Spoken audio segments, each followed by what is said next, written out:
mana harga akan naik melonjak. Biar bensin taruh kata Rp1.000 1 liter. Kita bukan nantang.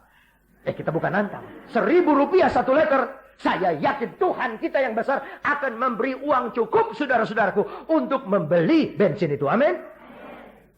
Dan suami-suami yang ingin supaya istrinya awet muda, jangan lupa beli sepeda.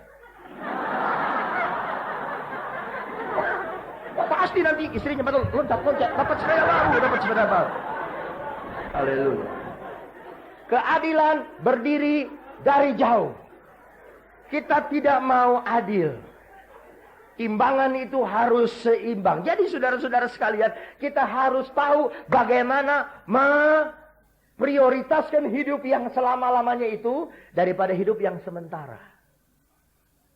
Haleluya. Itu yang kedua. Ini yang ketiga. Yang ketiga dikatakan kebenaran tersandung di tempat umum. Dalam bahasa Inggris, kebenaran jatuh di pinggir-pinggir jalan. Saudara, kebenaran itu standarnya tinggi. Yohanes 17 ayat 17 berkata, firman-Mu adalah kebenaran. Yohanes 14 ayat 16 berkata, aku ini jalan, kebenaran dan hidup.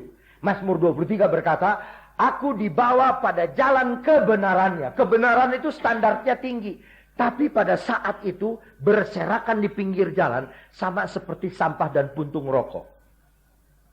Apakah saudara menghargai kebenaran atau tidak? Apa kebenaran-kebenaran Alkitab saudara anggap itu seperti sampah di pinggir jalan berserakan? Banyak orang Kristen tidak lagi hidup dalam kebenaran. Saudara ingat ya, benar sama betul itu lain. Kebenaran, benar sama betul itu lain. Kalau benar sama betul sama, Yesus akan berkata, aku inilah jalan, kebetulan, dan kehidupan. Tapi benar dan betul itu lain. Mungkin kita punya ulangan, betul. Tapi kebenaran bicara dari prinsip hati, prinsip hidup. Kebenaran ini hanya dimiliki oleh Allah. Dan standar Allah yang tinggi, jangan dijatuhkan di jalan-jalan yang tidak ada artinya. Berserakan dibuang begitu saja. Kebenaran buat kita adalah satu harta yang besar. Satu kali iblis datang kepada Tuhan. Agaknya iblis ini rajin sekali saudara datang ke hadirat Allah. Dalam kitab Ayub pasal 1. Dia rajin datang sama Tuhan bukan untuk hormat sama Tuhan, menyembah Tuhan. Tapi mendakwa saudara dan saya. Dia sebut penuduh, dia nuduh aja. Begitu si setan datang, Tuhan bilang begini. Apa kamu tidak melihat Ayub hambaku? Seorang yang benar dan saleh. Lalu setan bilang, dia benar dan saleh sebab kamu, Allah engkau mengelilingi, memagari rumah tangganya dan hartanya. Ternyata saudara, iblis mengakui orang yang benar dan saleh itu rumahnya, perusahaannya, keluarganya dikelilingi oleh Allah. Allah menjadi pagar. Sekarang biar tembok kita taruh rumah kita pakai branmir tinggi sampai 4 meter, kasih kawat berduri, pencuri kalau mau masuk mah masuk aja. Masuk aja saudara. Kita pakai alarm, saudara-saudara, alarm sana sini. Saya ingat dulu waktu saya di Amerika, saya tidur di keluarga Wibisono. Dan di Los Angeles itu agak panas, malam-malam nggak ada AC. Saya rasanya gerah, saya mau buka jendela. Saya tidak tahu rumah itu sudah dipakai alarm anti maling.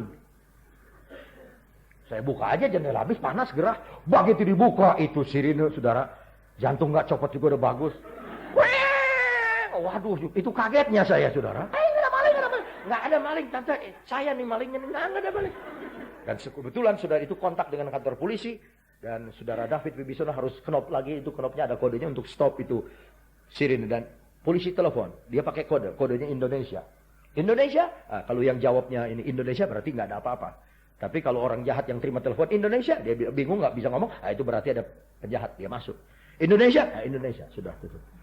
Saudara-saudara, kalau mau ada maling, biar udah pakai sirine anti pencuri. Satu kali papa mertua saya, coba ada orang nawarin, kok rumah engkau mesti pakai anti maling nih? Iya. Satu malam jam 3. Bunyi, saudara-saudara, saya ditelepon, datang, saya pakai motor gede, datang, panggil hansip datang, ada apa? Nggak ada apa-apa, kucing lewat, saudara-saudara. Biar pakai anti maling, kalau memang pencuri mau masuk, masuk aja. Tapi kalau Tuhan yang jadi pagar, siapa yang mau bobol? Amin, saudara. Iblis mengakui bahwa Ayub dikelilingi sebagai orang yang benar oleh Allah. Kalau kita menjadi orang benar, nggak usah minta-minta Tuhan jaga saya, nggak usah. Otomatis dia mengelilingi kita, memagari kita. Bukan hanya kita punya keselamatan, keluarga kita, juga perusahaan kita, rumah tangga kita dijaga. Dijaga sama Tuhan. Haleluya. Biar kita pakai satpam.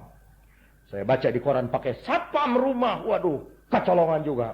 Ya, ketahuan satpamnya jadi maling. Satpamnya yang maling ke dalam. Saudara-saudaraku, kalau memang mau masuk, masuk aja maling. Walaupun kita pakai tembok 4 meter. Tetapi katanya, kalau kebenaran itu sudah berserakan, rumah tangga kita mulai nggak ada damai. Mulai ada cekcok suami istri. Soal yang kecil jadi gede. Soal yang gede jadi lebih gede lagi. Urusan anak jadi urusan tetangga. Urusan tetangga jadi urusan RT. Urusan RT jadi urusan koran. Mulai mengklaim melalui koran.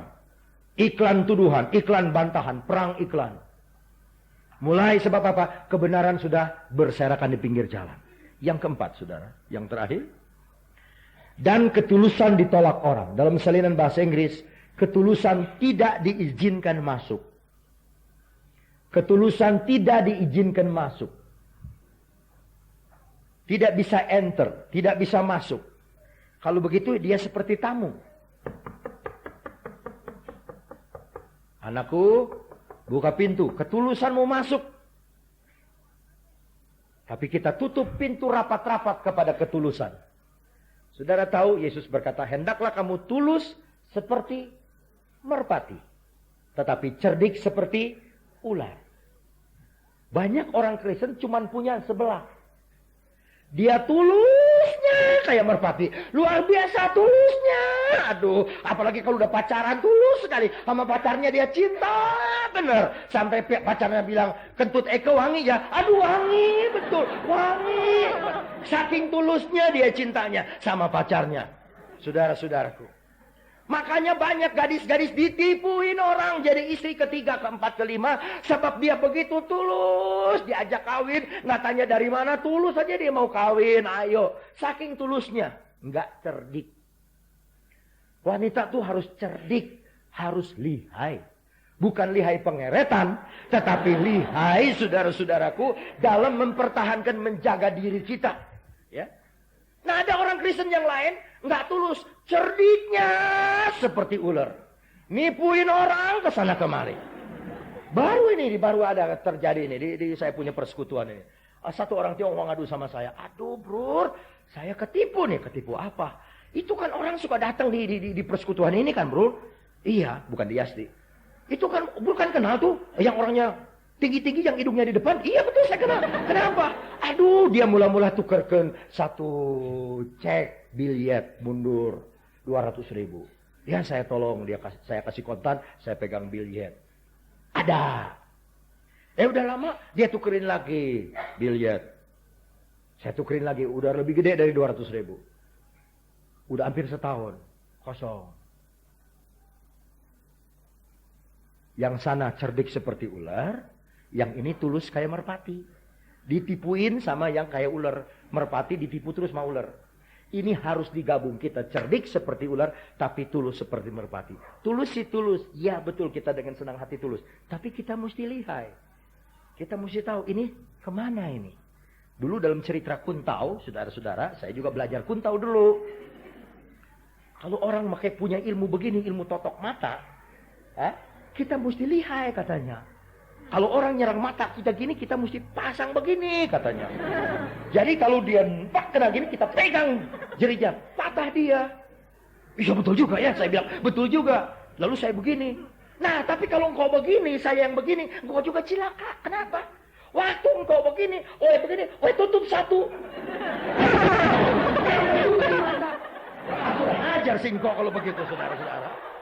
Ini kita harus tahu, tipu daya. Gerak-gerik tipu. Sampai terbatok-batok. Coba tuh. Gara-gara Kuntau. Belum berkelahi beneran. Tetapi saya mau katakan kepada saudara-saudara. Bahwa ketulusan itu penting sekali. Saudara, dikatakan Nabi Nuh tulus di hadapan Allah. Dikatakan Nabi Nuh itu tulus berjalan di hadapan Allah. Dia tiada celah di hadapan Allah. Begitu penting ketulusan itu. Saya ingin tutup dengan beberapa ayat dalam kitab Ayub Fatsal 22. Saya tadi baca di mobil, indah sekali cerita ini. Saya baca dari Fatsal 22 sampai Fatsal 30 lebih. Sebelum Mazmur itu Ayub. Ayub 22.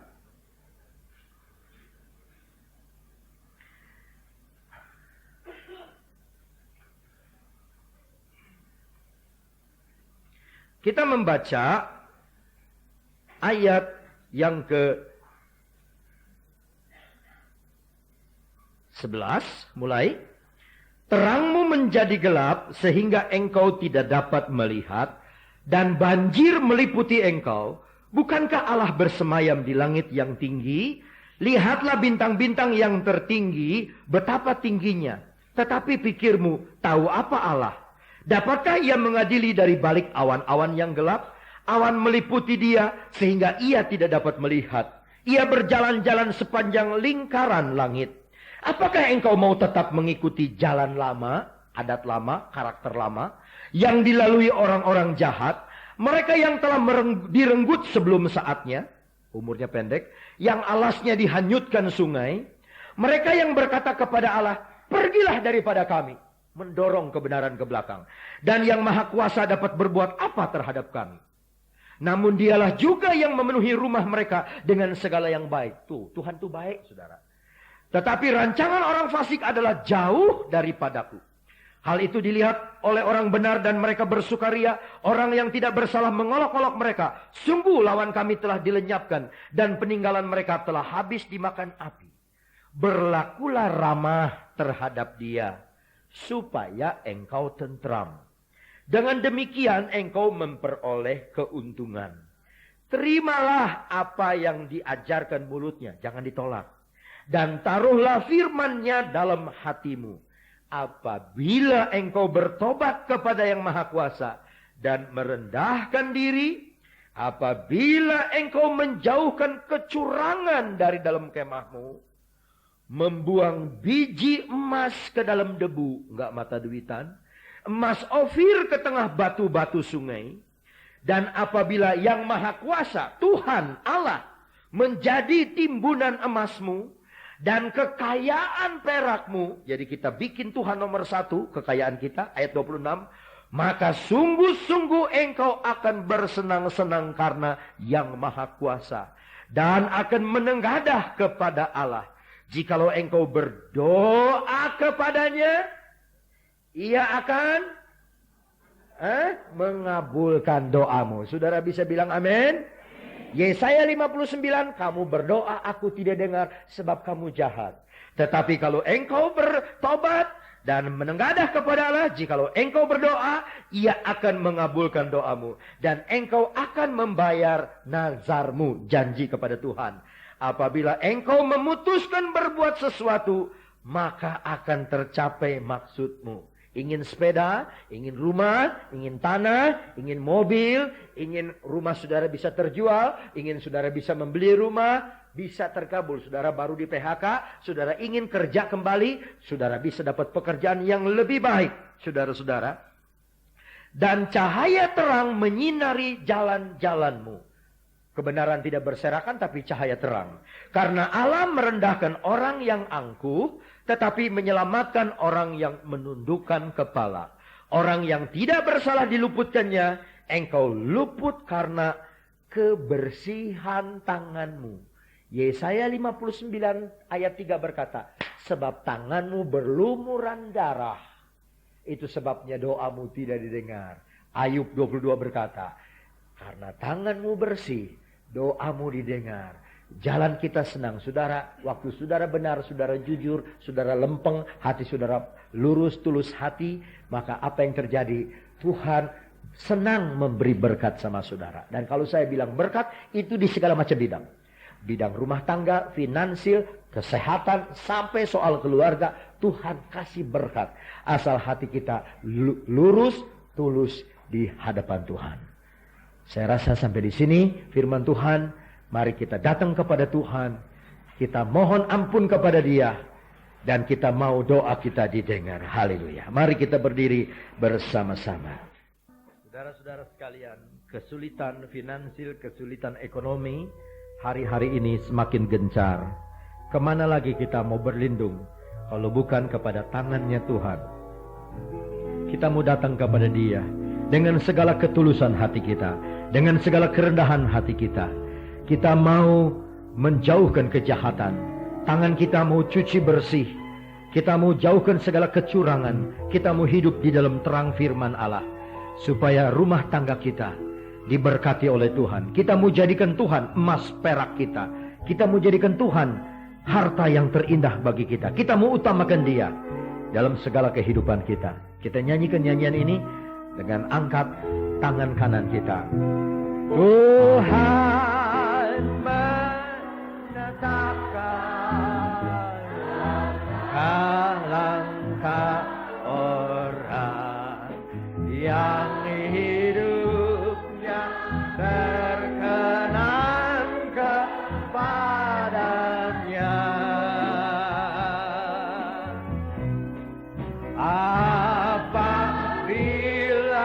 ia jatuh, tak sampai tergeletak, sebab Tuhan menopang tangannya. Oh, tangannya,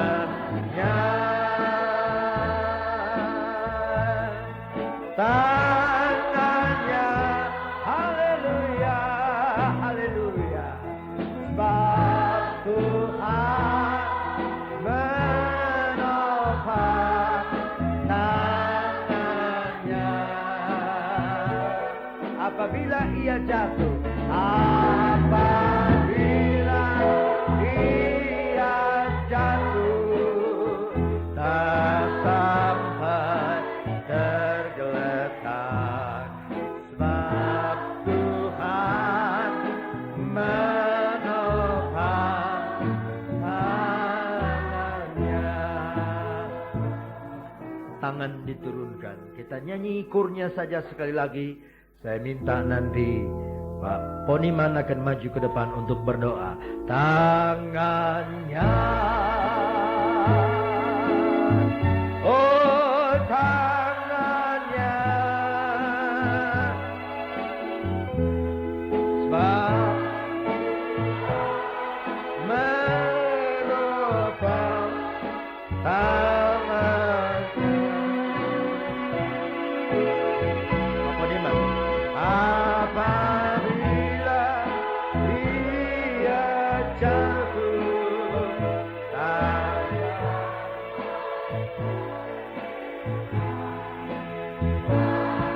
Tuhan menopang tangannya.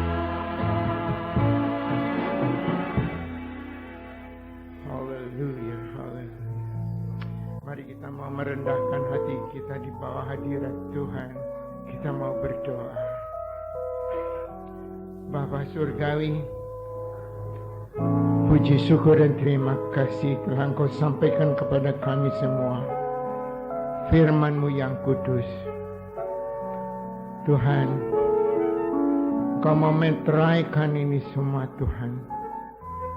Biarlah kami mau tunduk atas segala perintah-perintah-Mu. Biarlah kami boleh selalu ingat semua apa yang telah Engkau hendaki dan memberikan kepada kita. Janganlah sampai kami undur. Biarlah kami mau maju terus berdampingan dengan Engkau Bapa.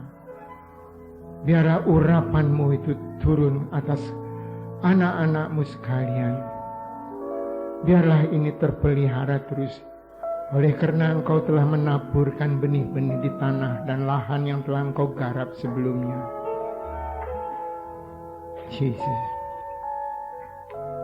kami yang selalu menerima daripada Engkau, kini kami juga mau memberi kepada Engkau Bapa. Berikan petunjuk, penuhkanlah kami, penuhkan kami dengan Roh-Mu yang kudus Bapa, agar kami boleh berjalan di jalan yang benar, di jalan yang terang. Engkaulah ada pembimbing kami. Engkau yang sudah menurunkan segala apa yang telah Engkau perintahkan. Biarlah ini Engkau meteraikan Bapa. Biarlah kami boleh menjadi pelaku-pelaku Engkau Bapa. Biarlah ini bertanam di dalam tiap-tiap daripada hati kami. Oh Yesus, janganlah kami abaikan apa yang telah Engkau perintahkan kepada kami, terutama pada malam hari ini, yang telah Engkau menyampaikan perintah-perintah-Mu yang sedemikian indahnya, berlaku untuk tiap-tiap jiwa yang ada di dalam ruangan ini. Haleluya, haleluya Tuhan. Tidak cukup sekiranya lidah ini mengutarakan kata-kata terima kasih kami untuk kebaikan Engkau Bapa. Engkau sudah memelihara kami sampai pada detik saat ini. Tuhan, ajarilah kami untuk membalas kebaikan-Mu ini. Yesus, haleluya. Bukakan dan angkat tabir keduniawian ini Tuhan. Izinkan kami melihat ke dunia Roh-Mu Bapa, agar kami ini layak boleh Engkau menerima sebagai murid-murid-Mu Tuhan. Apa yang Engkau telah mengatakan, biar segala boleh berlalu, maupun bila mana kami menutup mata kali ini Tuhan, detik ini juga biarlah kami boleh membuka mata kami di surga. Oh Jesus, Engkau mau mengurapi hamba-Mu, Engkau mau memakai ia Tuhan selamanya. Dan biarlah Tuhan firman-Mu boleh menjadi satu bakal dan bekal untuk kami semua. Haleluya. Pakai ia dan pakai juga Tuhan semua yang ada pada malam hari ini, supaya ini boleh menjadi satu